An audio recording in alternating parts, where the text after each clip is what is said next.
Hello दोस्तों, welcome back to my channel. तो आप सभी का स्वागत है आप ही के चैनल इंडिया नंबर 1 देवकिल में। तो दोस्तों, पिछले भाग में आपने देखा किस तरह आदमखोर तेंदुए ने दहशत फैलाई अपनी, और किस प्रकार वो आदमखोर बना और क्या क्या उसने कैसे किस रूप में उसने वहाँ तांडव मचाया।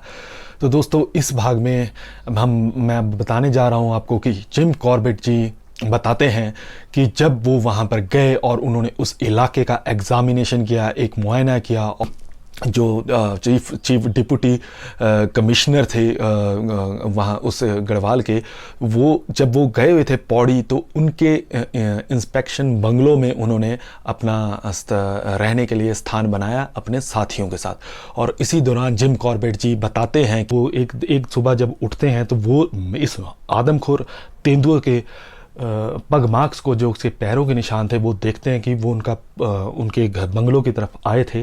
तो वो इन्हीं बंगलों को, इसी पग मार्क्स को फॉलो करते हुए निकलते हैं। तो जिम कॉर्बेट इनके इस आदमखोर तेंदुए के पग मार्क को इतनी बारीकी से जानते थे कि वो बोलते हैं कि मैं 200 लेपर्ड के पग मार्क में से भी इस पर्टिकुलर आदमखोर तेंदुए के पग मार्क्स थे, इनको वह पहचान सकते थे इनकी। और वो इसका एक अंदाज़ा भी लगाते थे कि कोई भारी भरकम तेंदुआ है जिसके कि एक पैर पे चोट का निशान है। तो इस वजह से उनको बहुत सही अंदाज़ा था कि ये इसी मैन ईटर लेपर्ड के पग मार्क्स है। उसको फॉलो करते हुए बाहर निकलते हुए, दोस्तों, जैसा कि ये 1925 का समय था, तो उस समय कच्चे रोड होते थे। तो कच्चे रोड पे उन्होंने देखा कि जैसे वो सुबह सुबह निकलते हैं बाहर को, कि इन पेग मार्क्स को फॉलो करते, तो जिस तरह से एक स्नो, जब हमारे बर्फ़बारी में हमें पता लग जाता है किसी का पैर, कि इंसान का है जानवर का, वो बिल्कुल ताज़ा इस तरह लग रहा था जैसे मानो कि जस्ट अभी आगे निकला और पीछे जिम कॉर्बेट जा रहे हैं। तो वो उसको फॉलो करते हुए कि पूरे रास्ते पे बाहर जैसे ही निकलते हैं, तो कुछ दूरी पर जाकर उन्हें एक जो निकलता है कि वो वहाँ से तेंदुआ एक झाड़ियों की तरफ से एक जंगल की तरफ को नीचे को उतर गया। तो वो वहीं से होते हुए उसको फॉलो करते हुए नीचे को उतरते हैं, और वो क्या देखते हैं कि आगे जाकर कि एक सा था जहाँ पर बकरियाँ 40-50 बकरियाँ थी, और उसको बाड़ा आगे से चारों तरफ से बाड़ा बना रखा था।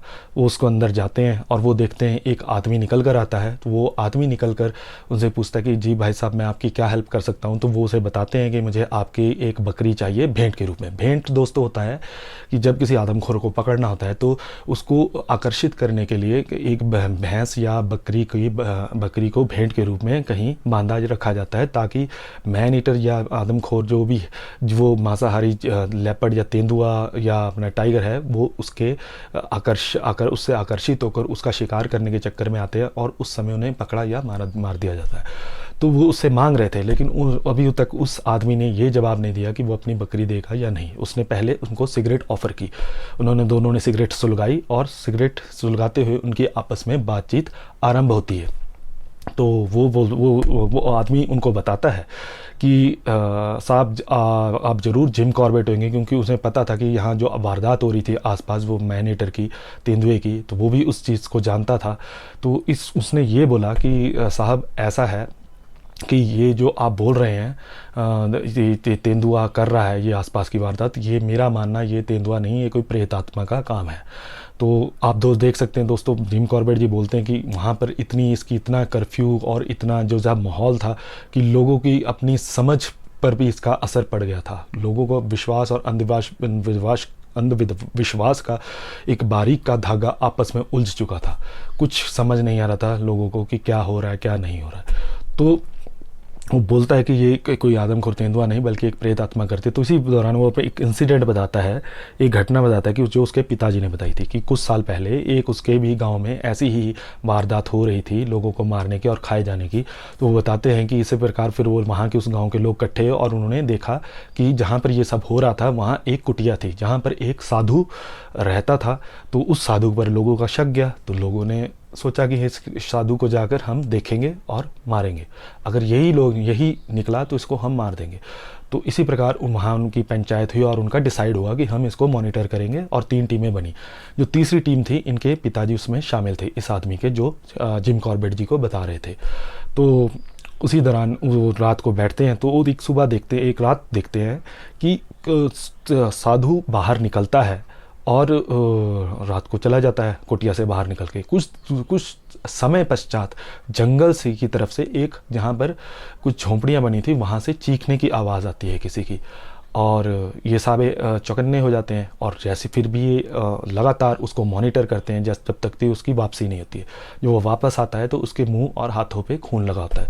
इसे देखकर वो, उनका शक जो था अब विश्वास में बदल जाता है। वो सोचते हैं कि ये काम जरूर इसी ने किया है। तो वो गुस्से में आकर उसके कुटिया को चारों तरफ से ढक कर पत्थर और जो लकड़ियों की जो डालियाँ होती हैं उसे आसपास ढक के उसे आग लगा देते हैं। और कुछ ही देरी बाद वो कुटिया राख में तब्दील हो जाती है। तो ऐसा बोलकर वो बोलता है कि साहब, अगर आपने बकरी देनी है, अगर आप मानते हैं कि ये मैन ईटर का काम है, तो ये मैन ईटर का, अगर आप मानते हैं कि ये मैन ईटर का काम है तो आप ज़रूर मेरी बकरी ले लीजिए, लेकिन मुझे जरूर इसका इतना विश्वास है कि ये मैन ईटर का काम नहीं है, बकरी को नहीं मारा जाएगा। और अगर मैं बकरी के पैसे भी आपसे कल ले लूँगा अगर मेरी मर गई, अगर नहीं बकरी मरती है तो मैं वापस अपनी बकरी ले जाऊँगा। तो इस तरह दोस्तों बकरी को जिम कॉर्बेट जी उससे ले लेते हैं। तो जिम कॉर्बेट जी बोलते हैं कि ऐसी ही घटना कुछ किसी कहीं और भी गुजरी थी, एक और जगह गांव में, जहां पर कि ऐसी वारदात हो रही थी। एक महिला को मार दिया गया था और वहां के लोगों ने जब घबराए हुए आसपास देखा कि जहाँ पर वो महिला मारी गई थी वहाँ पर भी एक कुटिया थी आसपास, वहाँ पर साधु रहता था। तो वहाँ पर भी उनका लोगों का शक उसके ऊपर गया और लोगों ने बहुत ही विश्वास के साथ उस साधु के ऊपर आरोप लगाने आरंभ कर दिए कि ये काम जरूर इसी का है। तो वहाँ पे अब कुदरती, वहाँ पे जो चीफ डिप्टी कमिश्नर थे वहाँ के, उन्होंने आकर बीच बचाव करते हुए सभी लोगों को समझाया और कहा कि हम इसे हिरासत में ले रहे हैं और लगातार 14 दिन की हिरासत में रखेंगे। अगर देखेंगे अगर तो वारदात होती है तो हम छोड़ देंगे, अगर हमारी हिरासत में कहीं और जगह का किसी को मारा जाता है तो इसका मतलब ये साधु इसमें इन्वॉल्व नहीं है, शामिल नहीं है, लेकिन अगर मारा जाता है तो हम इसे पकड़कर इसे सज़ा देंगे। तो इसके पश्चात वो रखते हैं। तो 6 दिन तक तो कोई वारदात नहीं होती है। तो 7वें दिन किसी गांव में एक और महिला को मार दिया जाता है। तो अब सभी को पता लग जाता है कि ये साधु निर्दोष है, क्योंकि वो तो हिरासत में था, वो कैसे मार सकता है किसी को जाकर। तो फिर उस साधु को छोड़ दिया जाता है। तो इस तरह दोस्तों मतलब कि बहुत से उस समय कुछ ज़्यादातर लोगों का शक, जो ये वारदातें हो रही थी, कुछ लोग इसे प्रेत आत्मा का काम मान रहे थे, कुछ लोग इसे साधुओं पर शक कर रहे थे कि कोई मार कर खा रहा है घोर पुणे में। तो इस तरीके से मतलब कोई बहुत ज़्यादा भ्रांतियाँ, क्योंकि उस समय ना टेक्नोलॉजी का ज़माना था जो आज हमारे पास टेक्नोलॉजी है। आज हमारे उस समय दोस्तों 1925 आज से तकरीबन 100 साल पुराना समय है ये हमारे भारत का। तो उस समय बहुत से ज़्यादा अंधविश्वास पनप रहे थे और लोगों की बहुत ही कुछ अपने तरीके से ले रहे थे इन सभी घटनाओं को। कोई प्रेत आत्मा, कोई शैतान का रूप मान रहा था। तो खुद जिम कॉर्बेट जी सोच रहे थे कि ज़रूर जब वो उसके पग मार्क्स को देखते थे तो वो खुद सोचते थे कि ये ज़रूर एक ऐसा लेपर्ड या तेंदुआ होगा, जब ये मेरे सामने आएगा तो ज़रूर इसका जो शक्ल है इसकी ये ज़रूर शैतान की तरह दिखता होगा और मुझे देखेगा और मुझे ठहाके की तरह लगा के हंसेगा मेरी तरफ कि मुझे कोई नहीं मार पा रहा है। तो इस तरह ऐसा जिम कॉर्बेट जी दोस्तों ये बोलते हैं। इसी दौरान ऐसा नहीं था कि उनके आने से पहले सरकार ने ये चीज़ें इसको मारने के लिए कोई कदम नहीं उठाए थे। सरकार ने इसके ऊपर ऑलमोस्ट एक अच्छा इनाम घोषित कर दिया था, जिसके लिए जहां पर गढ़वाल में ऑलरेडी 4000 बंदूक धारी जिनको लाइसेंस मिल रखा था वो भी इसमें शामिल हो चुके थे और देश विदेश से भी कई शिकारी आ रहे थे जिसको मारने के लिए। और सरकार ने जो उस गढ़वाल रीजन में जो फौजी रहते थे, जब वो छुट्टी काट कर आते थे तो उन्हें भी ये आदेश दिया जाता था कि जब भी आप जाएं तो अपनी बंदूक को साथ लेके जाएं, ताकि इस आदमखोर को मारकर इस क्षेत्र को इससे छुटकारा दिलाएं। तो सरकार अपनी तरफ से ट्रैप्स भेज रही थी, अपनी तरफ से वो भेज रही थी, पिंजरे भेज रही थी, ताकि इसको पकड़ा जाए और मारा जाए। तो इसी दौरान अब दो तीन घटनाएं थी जहां पर ये तेंदुआ ऑलमोस्ट मरते मरते बचा, जिसमें से एक घटना को जिक्र करते हैं कि इसी तरह 2 ब्रिटिशर्स उस समय आए जिन्होंने की कोशिश की कि इसे मारने की। अब वो ब्रिटिशर्स जो अलकनंदा के, रुद्रप्रयाग के ऊपर अलकनंदा के ऊपर सस्पेंशन ब्रिज बना था, जो आम तौर पर पहाड़ी इलाकों में आप देखेंगे कि सस्पेंशन ब्रिजेस आपको हर जगह दिखाई देंगे।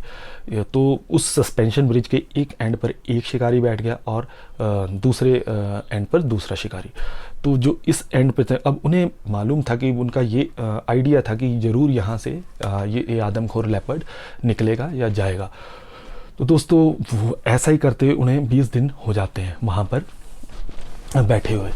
तो उस समय उस 20 दिन के अंतराल में आप एक दिन एक रात आती है जब वो बैठे होते, तो उन्हें अचानक तेंदुआ उस ब्रिज से क्रॉस करता हुआ दिखाई देता है। तो जो इस तरफ जो अलकनंदा की अपने राइट साइड था, उसने वहाँ से फायर किया और वहाँ उसका जो फायर से उसे ऐसा अंदाज़ा हुआ कि फायर से तेंदुआ घायल हुआ। तो आज जो दूसरे एंड पे बैठा था शिकारी, उसने अपनी पूरी मैगज़ीन उसके ऊपर खाली कर दी, 6 गोलियाँ मारी।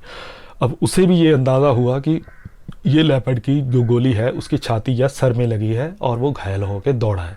और वो सच में ही घायल होकर दौड़ा था और वो दौड़ता हुआ पहाड़ की तरफ को निकल गया था। तो उसके बाद वो नीचे उतरते हैं और उस जैसे ही उजाला होता है, वो उस ब्लड जो उसके खून के कतरे थे उसको फॉलो करते हुए, उसका पीछा करते हुए उसे ढूंढते हैं उसकी बॉडी को, लेकिन उसकी बॉडी नहीं मिलती है। तो वो 6 महीने के बाद अपनी रिपोर्ट बनाकर देते हैं कि हमने ऐसे ऐसे किया है घायल, और हो सकता है कि तेंदुआ मारा जा चुका। और दोस्तों 6 महीने तक कोई वारदात भी नहीं हुई थी, किसी की भी हत्या नहीं की गई थी इस आदमखोर द्वारा। तो इसी दौरान एक और इंसिडेंट बताते हैं जिम कॉर्बेट जी की, जो पिंजरे भेजे गए थे उसमें सैकड़ों तेंदुए पकड़े गए थे जिन्हें कि लेकिन उसी दौरान एक पिंजरे में एक ऐसा तेंदुआ पकड़ा गया था कि जो बहुत ही ज़्यादा गुस्सैल और आदमियों को देखकर बहुत ज़्यादा मतलब अलग तरीके से बिहेव कर रहा था, जिससे कि सभी लोगों को ये विश्वास था कि ये ज़रूर यही वो आदमखोर तेंदुआ है जो फाइनली अब गिरफ्त में आ चुका है। तो अब लेकिन ज़्यादातर जो हम वहाँ रहने वाली कम्युनिटी हिंदू थी, तो हिंदू कम्युनिटी में ये जीव हत्या को बहुत ही बुरा माना जाता है। तो उन्होंने सबने डिसाइड करते हैं कि अब इस तेंदुए को कैसे मारा जाए। तो वो एक किसी क्राइस्ट पर्सन की खोज में करते हैं कि जो उसे आकर मारे। तो जब तक ये खोजबीन का उनका सिलसिला जारी रहता है तो तब, और वो बुला भी लेते हैं, एक शख्स मिल जाता है, जब तक वो आता है तब तक ये इतना खतरनाक तेंदुआ था, इतना दिमाग वाला तेंदुआ था कि ये नीचे से खोदता हुआ उस पिंजरे में से इसने ज़मीन को खोदा और वहाँ से रफू चक्कर हो गया, दौड़ गया। तो इस तरह ये दूसरा चांस था जिसमें कि ये तेंदुआ बचकर निकल गया। तो जिम कॉर्बेट जी बोलते हैं एक और तीसरी घटना थी जहाँ पर इसने एक महिला को मार दिया और वहाँ पर बैठ के उसे खाया। और जैसे ही लोगों को उसका पता लगा तो वो वहाँ पर पहुँचे। अब वहाँ जब उन्होंने आकर देखा वहाँ महिला आदि खाई जा चुकी थी और वहाँ पर तेंदुआ नहीं था। तो आसपास लोगों ने उसको ढूंढने का कार्य आरंभ किया। जब उन्होंने आसपास देखा कहीं नहीं दिखा, लेकिन एक जंगल से वो उनको तेंदुआ दिख गया निकलता हुआ। तो उन्होंने तेंदुए को देखा, उसको फॉलो किया, तो वो तेंदुआ जंगल से निकलता हुआ एक दूसरे हिस्से की तरफ जहाँ पर एक गुफा थी उसी के अंदर चला गया। तो अब लोगों ने उसका फॉलो किया और जैसे ही वो अंदर घुसा उसको पत्थरों और जो पेड़ के तने हैं उससे सबसे आगे उसके लगा के उसको गुफा के अंदर बंद कर दिया। अब लोग इंतज़ार करने लगे वहाँ पर कि ये इसको खोलेंगे नहीं, इसे मरने देते हैं, ऐसे ही भूखा प्यासा मर जाएगा ये। अब वो वहाँ पर बैठ के इंतज़ार करने लगे। अब जब वो बैठ के इंतज़ार करने लगे, ऐसे ही करते करते उन्हें 5-6 दिन का समय हो गया। दिन रात वहाँ लोग बैठे रहे, पहरा देते रहे कि ये तेंदुआ मारा जा चुका होगा। उसके पश्चात वहाँ पर अब आपस में उनका विचार विमर्श, लोग एक दूसरे के साथ बहस रहे हैं कि ये मर गया होगा, कोई कह रहा है नहीं मरा होगा, मतलब उनका आपस में एक विचार विमर्श बहसबाजी चल रही है। तो सडनली एक महानुभाव आते हैं, एक शख्स ऐसे आते हैं, बोल्ड इंसान, जो सीधे आकर कहते हैं हाँ भाई क्या ये तमाशा है, क्या है, क्यों तुम्हारे को कोई काम धंधा नहीं है, हटो यहाँ से, इस खोलो, ये क्या तमाशेबाजी है। तो वो जाकर उस गुफा से उन पत्थरों को, उन बुलडोज़र्स को और तनों को साइड कर देता है। इतने में क्या होता है, जैसे ही वो हटाता है उसमें से तेंदुआ अचानक से निकलता है और छलांग लगाता हुआ रफू चक्कर हो जाता है, जंगल की तरफ भाग जाता है बिना किसी को नुकसान पहुंचाए। तो अब क्या होता है कि अब लोग देखते रह जाते हैं लेकिन उसने किसी को नुकसान नहीं पहुंचाया। ये तीसरी घटना थी। तो मतलब जिम कॉर्बेट जी बताते हैं कि वो इससे पहले भी ऐसा नहीं था कि उसके लिए उसको मारने का प्रयास नहीं किया गया। 3 बार जिम कॉर्बेट जी बोलते हैं अगर वो एक भी बार इन प्रयासों में सफल हो जाते तो जो उसने 1918 से 1925 के बीच का जो तांडव मचाया था, इतने सैकड़ों लोगों को मारा था, तो ये नुकसान होने से बच जाता। तो दोस्तों इसी के साथ मैं अपनी इस कहानी को अभी विश्राम देता हूँ। इसको यहीं पर थोड़ा विश्राम देते हैं और इससे आगे अगला पार्ट मैं आपको अगले एपिसोड में बताने की कोशिश करूँगा। और पिछले जब भाग और इस भाग को देखने के लिए आप सभी का बहुत बहुत धन्यवाद। जैसा आपका लव और सपोर्ट मिल रहा है इसके लिए मैं बहुत बहुत धन्यवादी हूँ। और दोस्तों इसी प्रकार अपने भाई के ऊपर प्यार बनाए रखना। इसी के साथ मिलते हैं अगले एपिसोड में। जय हिंद, जय भारत।